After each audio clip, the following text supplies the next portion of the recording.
Hello, everyone, and thank you for joining us for our Thought Leadership webinar, AI Unleashed, a new era of budgeting and strategy.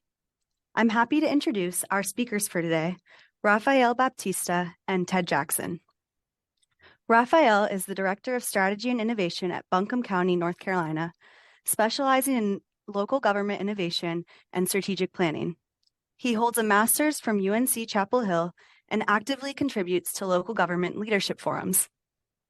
Ted is a co-founder of ClearPoint Strategy and an expert in strategic management and performance methodologies, significantly shaping the field through his work with the creators of the Balanced Scorecard and ClearPoint software development.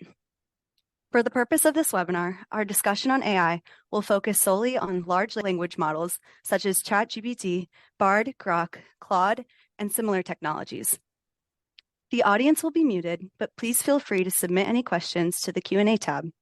Without further delay, I'll pass things on to Rafael and Ted. Yeah, welcome, Rafael. Thanks for joining us today. Yeah, thanks for letting me do a second presentation on AI with you, Ted. I guess I didn't do too bad the first time. No, it was great.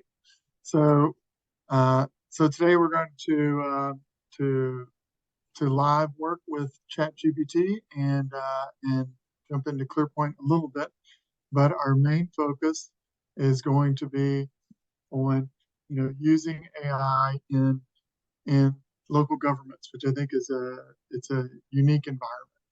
So what do you want to cover today, Rafael? Well, I thought we could talk about a couple of different ways of using AI, right? So using it to brainstorm, which I think is a really powerful way to use AI.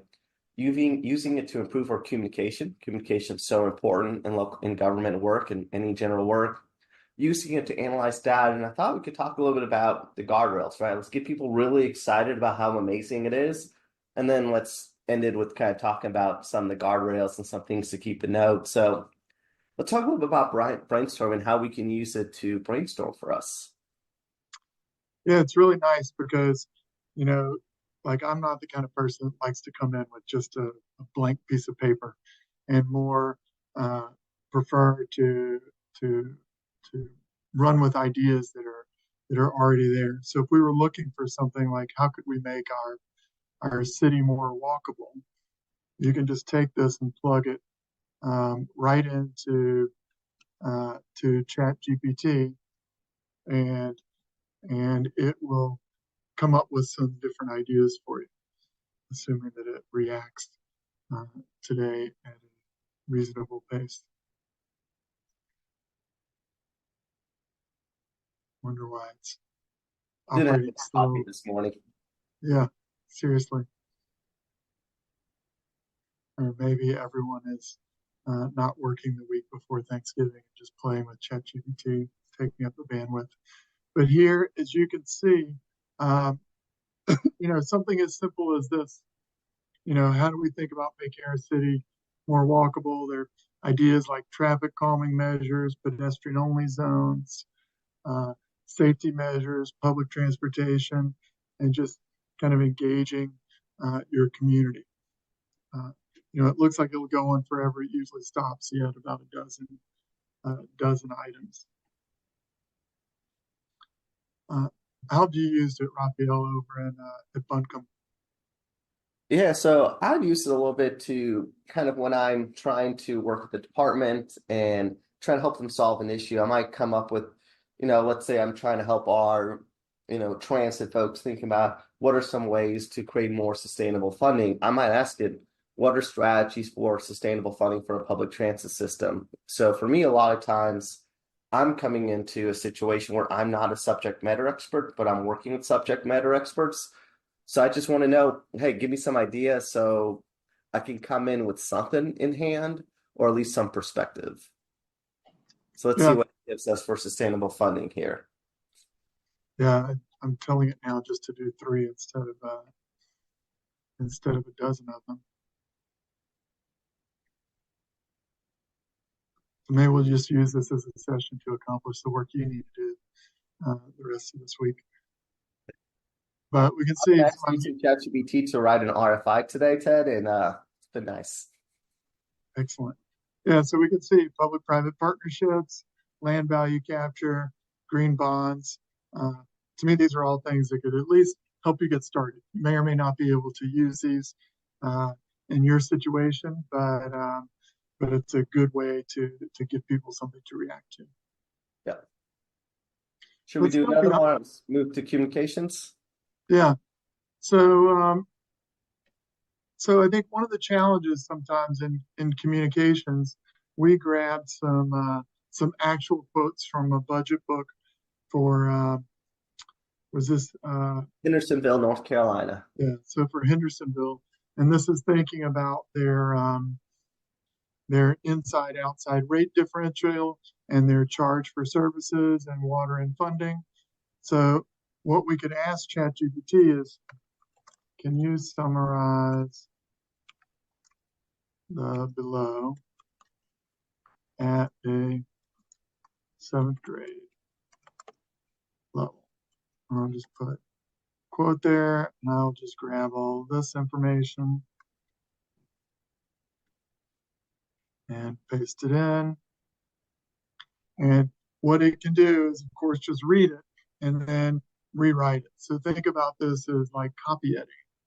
And you can copy edit from, if you don't know much about inside outside rate differential, now you can read about it without all the technical terms in there. And it will quickly and easily make it a little more understandable for you. And for me, Ted, the way I use this a lot is when I write emails. I find myself a lot of situations where I need to get a point across. I need to either be a little more assertive in my email, a little more empathetic. So I'll say, hey, here's an email. Here's what I'm trying to get across. Please make this email more empathetic. Or a lot of times I use it to grammar check me. I didn't use ChatGPT on a recent email I sent out to our entire leadership team at a misspelled Pittsburgh. And 2 weeks later, my budget director is still reminding me that there's an H in Pittsburgh. Nice. So I've asked it to turn our discussion into an empathetic email to residents. Blossoming with new residents. I like that. Yeah, excellent. It's really interesting to go from just technical conversation about budget to thinking about what's changing and what's driving the budget and how that might be a concern to people, and thinking about the pieces that would go with it. It's a completely different message than what might be inside of your budget book. Yep. And just something to note here on I think it's the second to last paragraph. It says, enclosed with this email is a visual guide to help illustrate these changes. There is no visual guide. So this is just a good reminder. Sometimes ChatGPT will make stuff up. Yeah, it's a good, yeah, absolutely. You should always be proofreading your work to make sure it's going to capture what you need in it. I've used this quite a bit to write emails, and then absolutely you go back through it and say, well, that recommendation is not that great of a recommendation. So, let me change that one, or this person might not appreciate the way it's written. So ask it to draft it a second time, third time. Ted, since the last time we've talked, I actually got the ChatGPT Forward Plus account, the paid account, and I learned a tool in there that I didn't know, which is you can actually go in there and give information about yourself and your style. So I actually went into ChatGPT and said, hey, this is generally how I write. This is my style. I like to have bad dad jokes. I like to be a little less serious, making points across. And what I've discovered is it actually now writes bad dad jokes in some of my emails for me. That is pretty good, pretty handy. Yeah, because one of my challenges was I would use ChatGPT and it wasn't in my voice. And it was obvious that I didn't write that email. ChatGPT wrote it. So now it does a better job of writing in my voice, which is nice. Well, at a holiday party, I was talking to an octogenarian. A what? An 80-year, and he was actually 88 years old. We were talking about ChatGPT and AI in general, and he said he was asked to write a chapter in a book. And I said, ChatGPT can help you with that. And And so, at the end of the party the next morning, I got up and I tried to play around with it to give him an example because he had never been in it. And I said, write it in this. He has written another book. And so I said, write it in the style of Richard Home. And it immediately just spit out a chapter because I gave it the subject and everything. And then I said, who do you think Richard Home is? And it said, I don't know who that is. But I went ahead and made this up. And so then I referenced the book and said, oh, based on the book, he's an international such and such. I will now rewrite it in this style. Um, but you're right. You have to be careful and thoughtful about what you feed this thing and how literally you take it. So I would recommend um, reading those dad jokes over before you send them out. So I'm going to venture to guess that most of the audience is like me and doesn't work in communications, but works in some form of data or strategy or performance.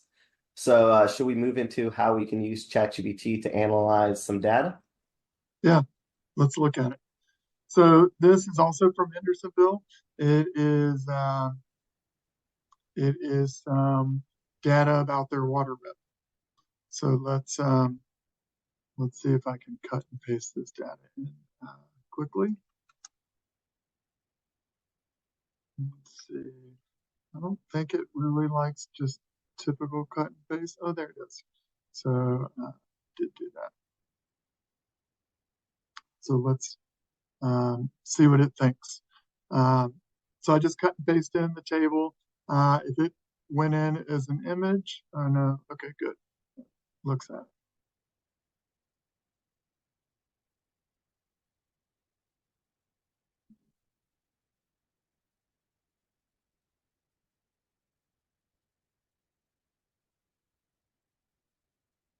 It's certainly got a little bit of humor to it today.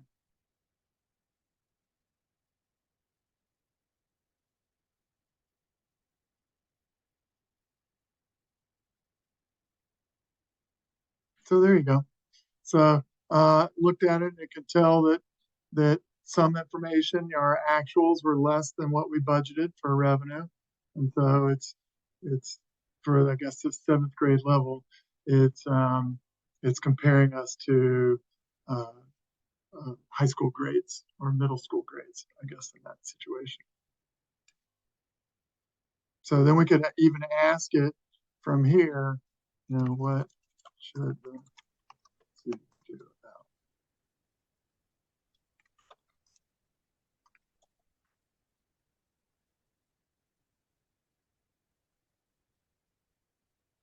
Also found that sometimes ChatGPT doesn't care as much about punctuation and even could pick up spelling. So I bet it might not have a problem with your Pittsburgh spellings. As long as it captures the fact that I misspelled Pittsburgh and fixes it, I'm good. Right.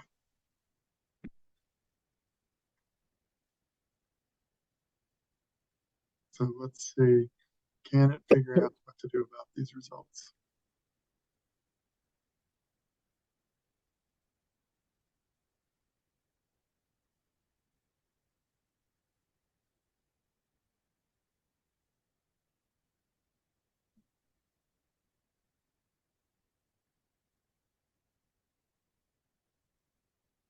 I guess it's still talking on seventh grade level.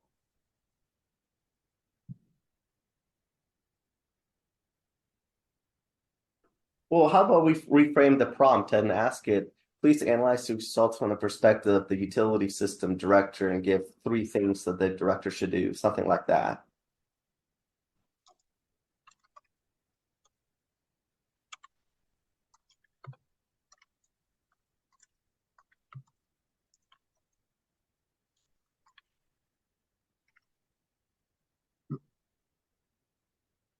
See how technical it can get.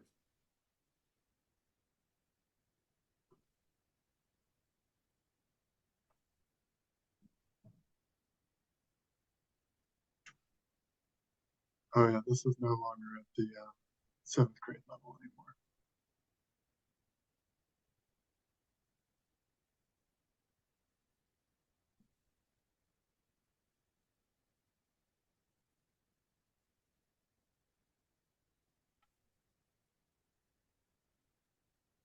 So one of the nice things that I've really enjoyed about ChatGPT or any of these language models is that they persist.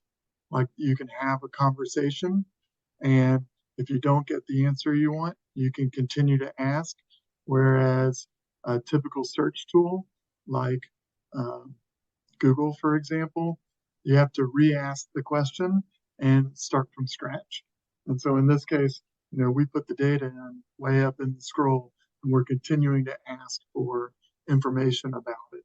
So I think you know, I think the data is still that like 80% of people haven't tried to use AI before. So using it, that's one of the things that you can find is a great benefit in the process. Is that you could ask, how do I develop a capital improvement reserve fund, and just kind of keep asking questions about it as if you're having a conversation with it, which is really nice.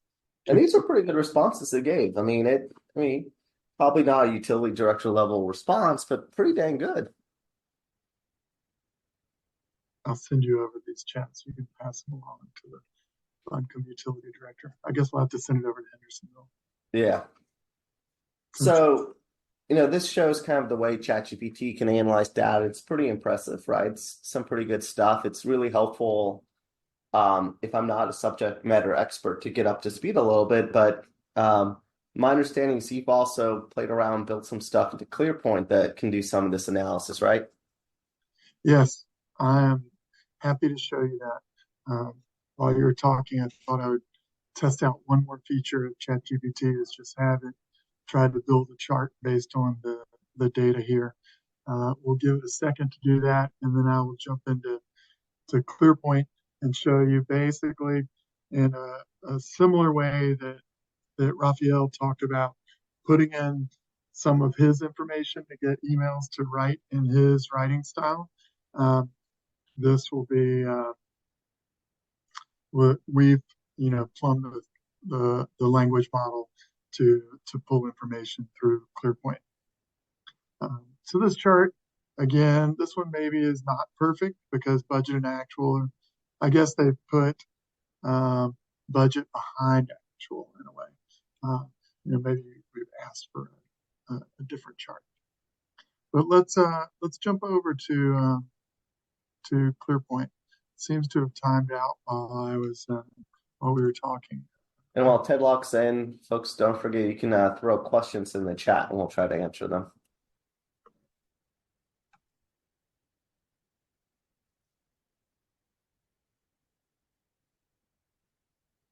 So in ClearPoint, for those of you that don't know, and I imagine most of you do, it's a tool that tracks your strategy and helps you manage that, either at the enterprise level, or you could track an annual plan, your projects, etc. So you could track your objectives, your measures, and your initiatives or projects.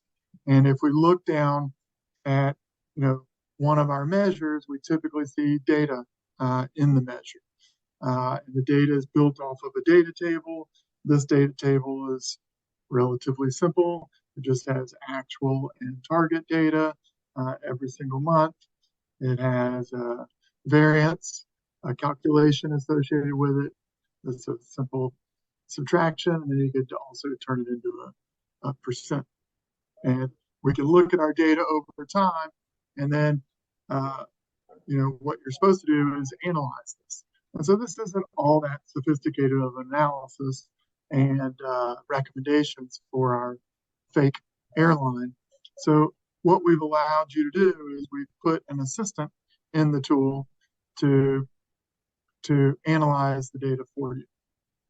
And so what it knows how to do is look at the chart, look at the data table underneath it, and then be able to read it, right?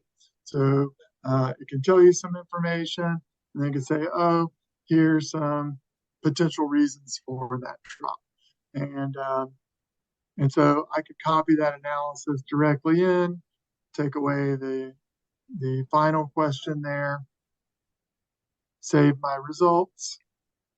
And then what I could also do is get some better recommendations. And so it can, investigate seasonal factors affecting the December revenue or review operational issues and assess market conditions. And, these are pretty good ideas. I could add them as action items, assign them off to members of my team to do it. But if I was responsible for this, I could even ask, how would I investigate seasonal factors?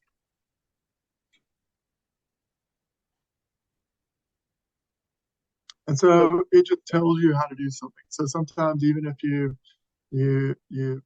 don't really understand what you should be doing, you can see it here, and we could either turn these into action items or just copy the full conversation down here, and we can delete, pieces of it if we wanted to. Let's say from here up, and just say we just want to, analyze our historic sales to date, looking at trends, conducting market research, etc. So I was thinking, Ted, about kind of how I would use this, right? Because we have not turned on this functionality in our scorecard. We're doing that right now. But let's say I'm an analyst and I support a department and I got to do a weekly report or a monthly report about how that department's doing. Could I do something where I can go and say, hey, just give me kind of a general summary of how the department's doing, so then I know where do I need to focus on, what should I bring up? Yeah, that's a good question. So we've brought this analysis and recommendations forward to the entire organization level. And so you could take the assistant and say, summarize kind of everything, or summarize an exception report, just the things that are off track. And so if we do everything here, and this is actually what we do in our own organization. So we use ClearPoint. We do quarterly business reviews, and we use our workflows to ask everyone to make their updates. And then we just have AI produce that summary as part of basically the cover page to the pre-reading. And then we send it out. We don't copy edit it or anything. It allows our team to look carefully at it. We have all the detailed data behind it. And then once we conduct our review, we go back in and we edit this based on, tangible conversations that people had. And let me just save this so we can show it on the screen and make it better throughout, right? So it can say, oh, look, there's mixed performance. And in financial, we saw different things. This particular one was just organized. This scorecard, you might remember, was kind of organized by financial, customer, internal, and then learning and growth.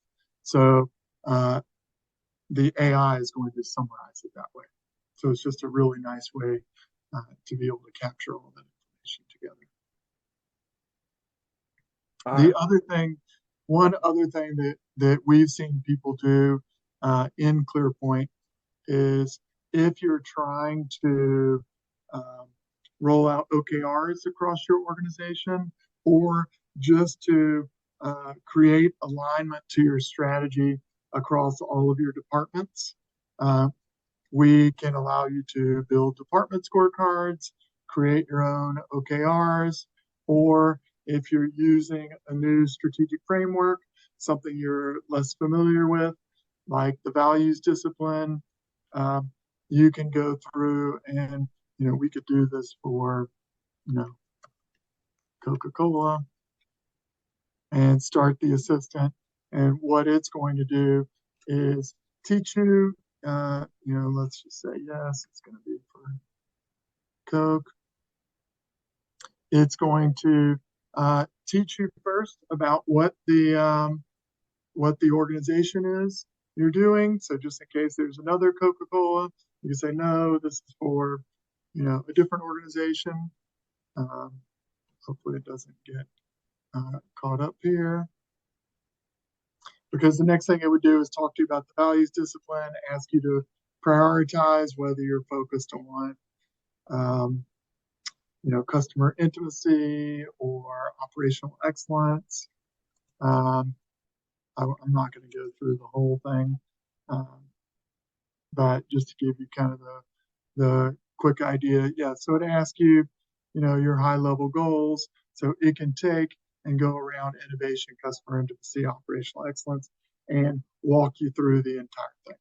So we don't need to do that for this demo, but just to let you know, there are options here for, when you're thinking about your strategy. For example, if your boss comes in and says, we're no longer going to use the balanced scorecard, we're going to use an entrepreneurial operating system or the V2 MOM framework. This is a quick way to take your information and see what it would look like in those frameworks. Sounds good. All right, so we've talked a little bit about kind of what ChatGPT and what ClearPoint can do, and it's pretty obvious that it's pretty powerful and useful how it can use, but it's still a new emerging technology. So we should probably be a little mindful of some guardrails, right? Yeah. So I'll go through one of these first ones from ChatGPT itself, because it's the tool that we were using. And you should always look at the privacy policies there. What they're telling us is they don't use the prompts that we put in it to train their model. You could imagine if, everyone in high school just started filling out crazy stuff into the prompt system, it could change the outcomes of their overall model. So they're telling you that they don't do it. They're telling you that they're SOC 2 compliant, and that you decide who has access to your information, and they don't share your information. So that's what they tell you on their site. What do you think, Rafael? What are some other ways we should think about this? I'm a big believer in trust but verify. So just because OpenAI tells me something doesn't necessarily mean I trust it. So I'm very mindful of what I put in there. So part of that is don't put private information into AI, right? Don't put confidential information in there. Don't put sensitive information in there. I work in local government, so I always use when I write an email, try to remember to use how would that look in the newspaper kind of rule? And I take a somewhat general approach with AI. So, brainstorming, I'm very careful if I'm doing a tougher brainstorm of how to deal with a difficult person, I don't include their name. Things like that. AI is always trying to guess to give you the best answer, right? It's like a toddler, just wants to tell you whatever it takes to get you the right answer. So understand that there's going to be some bias, sometimes can hallucinate and make up stuff. So just be a little wary of using it for hiring or making assumptions about people and situations. One of the things related to that, Rafael, that we've done, depending on how we're using AI, I will tell it, don't make up an answer, ask me a clarifying question. And especially if I'm comparing it to another document or something, I could say, if you don't find the exact answer in that document, tell me so that I know, but it's still, you absolutely should be wary kind of about all the information you get back. And to the extent we're using it inside of ClearPoint, we will, we're making a human interact with the result before you hit the save button. Yeah.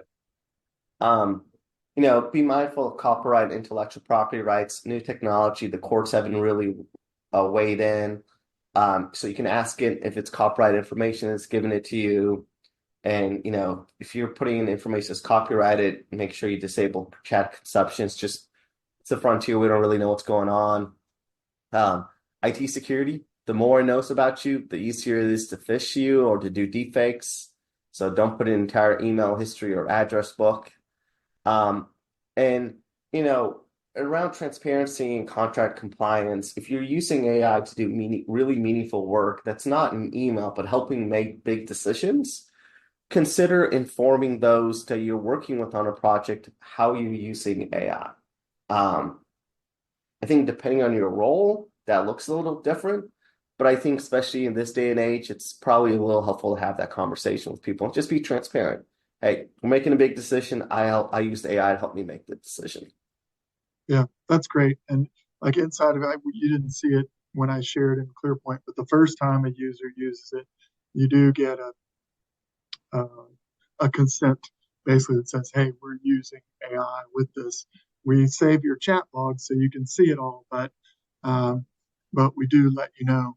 And I think it's also in thinking about, some of these items, there's AI in more places than just chatbots, like a chat GPT. You run into them in a lot of different places in tools that you use. And so that's why, many times when I think about like that IT security one, right? Like it seems obvious you wouldn't upload your email history and address book to a chat GPT when you're looking at it. But, when you're chatting with customer support at a different website, maybe an airline website or something, and it's kind of clear you're dealing with a bot. How much information do you want to give it until you get to a live person, right? You should never copy in your credit card information or something like that into a tool. So I know today we just focused on, some of the open AI stuff, but there's a lot more in the AI world, and just be aware of it. Whether you're in local government or any organization, and how you interact with it. All right, I think that's what we have for today, right, Ted? Yeah, we're out of time. So it was great chatting with you, the real Rafael, not the AI version of it. And That's coming soon. right. So greatly appreciate it. Hope you have some great holidays. All right, thank you everyone for joining us today. All right, thanks. Bye.